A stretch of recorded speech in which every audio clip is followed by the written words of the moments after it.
Good morning students. तो आज हम पढ़ेंगे बुक एम्प्लॉयबिलिटी स्किल्स की यूनिट फर्स्ट संचार कौशल का सेशन 4 फीडबैक। तो इससे पहले हम पढ़ चुके हैं संचार के तरीके, मौखिक संचार, गैर मौखिक संचार। इन वीडियोस की लिंक मैं डिस्क्रिप्शन बॉक्स में दे दूंगी। तो लेट्स स्टार्ट।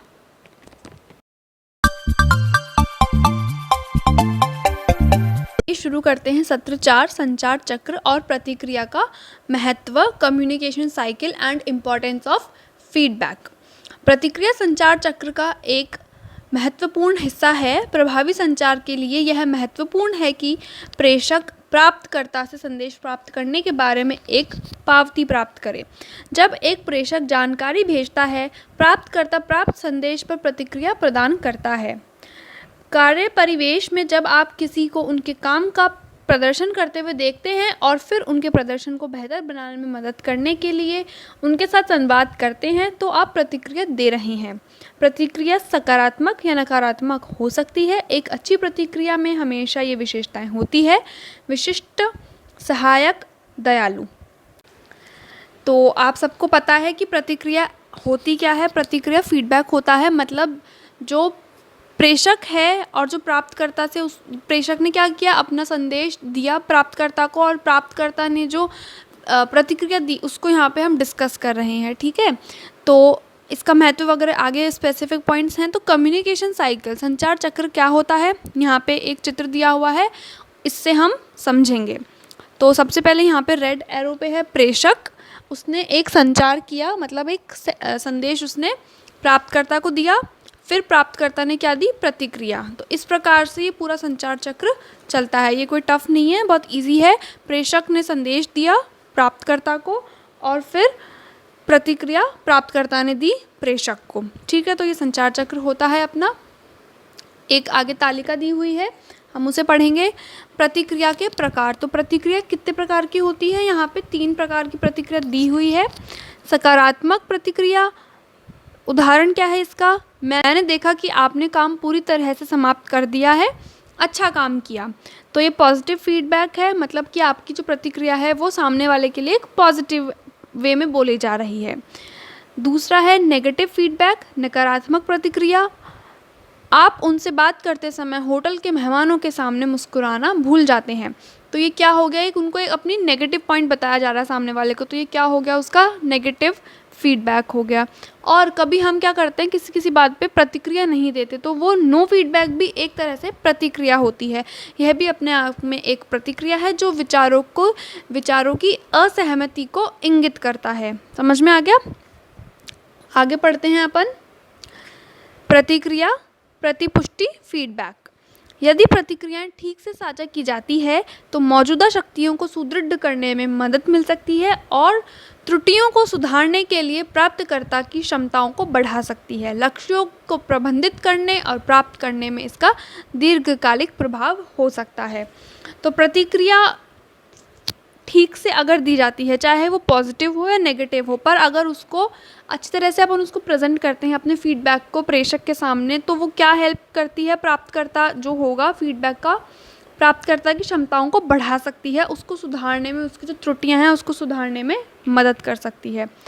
तो एक अच्छी प्रतिक्रिया यह है कि विशिष्ट, स्पेसिफिक होनी चाहिए वो, जैसे कि सामान्य टिप्पणियों से बचें। अपने कथन को स्पष्ट करने के लिए उदाहरणों को शामिल करने का प्रयास करें।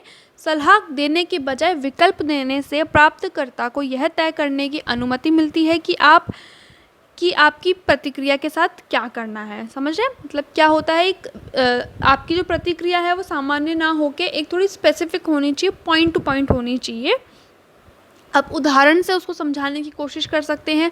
और आपकी प्रतिक्रिया जो होती है सलाह देने वाले के बजाय कैसी होनी चाहिए, वैकल्पिक होनी चाहिए, मतलब कि प्राप्तकर्ता को यह तय करने की अनुमति मिले कि आपकी प्रतिक्रिया के साथ क्या करना है।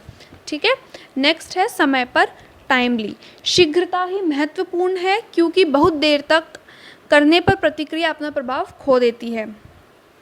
अगर अपन ने जो फीडबैक दिया वो टाइम पे नहीं दिया, बहुत लेट कर दिया फीडबैक देने पे, तो जो बात थी वो क्या हो सकती है, वो अपना असर कम कर सकती है और अपनी प्रतिक्रिया प्रभावी नहीं होती इतनी।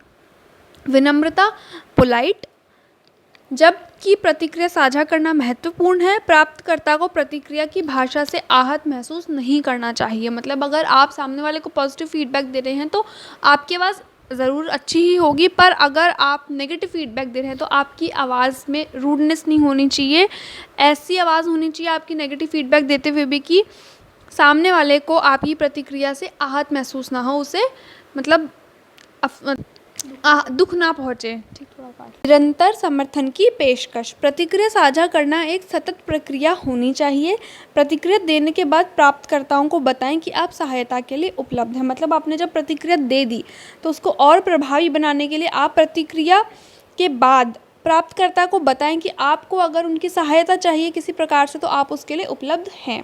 तो ये क्या होगा, एक विनम्रता महसूस होगी सामने वाले को। ठीक है, तो यहाँ पे अपन ने कितने पॉइंट्स पढ़े, 4 पॉइंट्स पढ़े हैं। विशिष्ट, समय पर, विनम्रता, निरंतर समर्थन की पेशकश। तो ये 4 पॉइंट्स इंपॉर्टेंट हैं, इनको अच्छी तरह पढ़ लेना कि आपकी जो प्रतिक्रिया है समय पर विशिष्ट होनी चाहिए, समय पर होनी चाहिए, वो विनम्र होनी चाहिए और निरंतर समर्थन की पेशकश उसमें होनी चाहिए। आई होप आपको ये चारों पॉइंट्स अच्छी तरह समझ में आ गए होंगे। तो आगे बढ़ते हैं अपन, प्रतिक्रिया का महत्व, इम्पोर्टेंस ऑफ फीडबैक। तो प्रतिक्रिया एक अंतिम घटक है और संचार की प्रतिक्रिया में सबसे महत्वपूर्ण कारकों में से एक है, क्योंकि इसे प्राप्तकर्ता द्वारा प्रेषक को दी गई प्रतिक्रिया के रूप में परिभाषित किया गया है। आइए कुछ खास कारणों पर गौर करें कि प्रतिक्रिया क्यों महत्वपूर्ण है। तो वैसे सबसे इम्पॉर्टेंट जो पार्ट है, जो अपनी कम्युनिकेशन साइकिल है, संचार चक्र है, उसमें सबसे महत्वपूर्ण कारक में से एक है प्रतिक्रिया का। क्यों है उसे हम आगे पढ़ लेते हैं। अभी बुक में पॉइंट्स दिए हुए हैं। यह प्रभावी सुनने को मान्य करता है। मतलब कि प्रतिक्रिया प्रदान करने वाला व्यक्ति जानता है कि उन्हें समझा गया है और उनकी प्रतिक्रिया कुछ मूल्य प्रदान करती है। मतलब जब आपने प्रतिक्रिया दी तो सामने वाला, जिसने आपको संदेश दिया है, जिसने संचार शुरू किया है, उस व्यक्ति को ये मालूम पड़ता है कि आपको समझ में आया है कि उसने क्या कहा और उनकी प्रतिक्रिया कुछ मूल्य प्रदान करती है। ठीक है, यह प्रेरित करता है। प्रतिक्रिया लोगों को बेहतर कार्य संबंध बनाने और अच्छे काम की सराहना करने के लिए प्रेरित करती है। अगर आपकी फीडबैक चाहे पॉजिटिव हो चाहे नेगेटिव हो, तो उनके नेगेटिव अपनी अगर फीडबैक है तो सामने वाले को हम बता रहे हैं कि उसकी त्रुटियां हैं, तो आप इन त्रुटियों को सुधारें। तो ये क्या करता है, सामने वाले को, मतलब कि जो अपनी प्रतिक्रिया सुन रहा है उसको ये बेहतर बनाने में और सराहना, बेहतर काम करने की सराहना करने के लिए प्रेरित कर सकती है। ठीक है, यह हमेशा होता है। इसका मतलब क्या है कि प्रतिक्रिया हमेशा होती है किसी भी बात में। जब अपनी मतलब संचार चक्र चल रहा है तो उसमें प्रतिक्रिया होती ही होती है। कैसे, हर बार जब आप किसी व्यक्ति से बात करते हैं तो हम प्रतिक्रिया देते हैं, इसलिए यह असंभव है कि किसी को प्रदान न किया जाए। इसमें आगे अच्छी तरह दिया हुआ है कि पॉजिटिव फीडबैक हो सकता है, नेगेटिव फीडबैक हो सकता है और प्रतिक्रिया ना देना भी अपने आप में एक प्रतिक्रिया होती है। तो हमेशा प्रतिक्रिया दी ही जाती है। ठीक है, आगे है, यह सीखने को बढ़ाता है। लक्ष्यों पर ध्यान केंद्रित रहने, बेहतर योजना बनाने और बेहतर उत्पादकों और सेवाओं को विकसित करने के लिए प्रतिक्रिया महत्वपूर्ण है। जैसे कि आपकी पॉजिटिव फीडबैक है, तो जब आपने किसी को पॉजिटिव फीडबैक दिया तो वो अपने आप में और बेहतर वर्क करेगा, उसकी योजनाओं को बेहतर बनाएगा, बेहतर उत्पादकों और सेवाओं को विकसित करने के लिए एक प्रतिक्रिया बहुत महत्वपूर्ण कार्य निभाती है। ठीक है, यह प्रदर्शन को बेहतर बनाता है। प्रतिक्रिया प्रदर्शन को बेहतर बनाने और बढ़ाने के लिए बेहतर निर्णय लेने में मदद कर सकती है। तो अब आपने सामने वाले को प्रतिक्रिया दी उसके संदेश पे, ठीक है, तो उसके सामने आपने विकल्प भी रखे, तो उसको बेहतर निर्णय लेने के लिए आपकी प्रतिक्रिया मदद कर सकती है। ठीक है, तो ये कुछ यहाँ पे 5 पॉइंट्स थे जिनसे ये बताया गया कि प्रतिक्रिया क्यों महत्वपूर्ण होती है। यह प्रभावी सुनने को मान्य करती है, यह प्रेरित करता है, यह हमेशा होता है, यह सीखने को बढ़ाता है, यह प्रदर्शन को बेहतर बनाता है। तो यहाँ पे इम्पॉर्टेंट है सबसे ज़्यादा प्रतिक्रिया का महत्व बहुत इम्पॉर्टेंट है ये। तो इस चैप्टर में इम्पॉर्टेंट चीज़ें क्या है, एक तो संचार चक्र अपना, उसको अच्छी तरह से पढ़ना है। फीडबैक किस प्रकार का होना चाहिए अपना, उसके यहाँ पे 4 पॉइंट्स हैं वो। और प्रतिक्रिया का महत्व क्या है, ये भी एक इम्पॉर्टेंट पॉइंट है यहाँ पे। तो इनको अच्छी तरह से पढ़ लीजिएगा।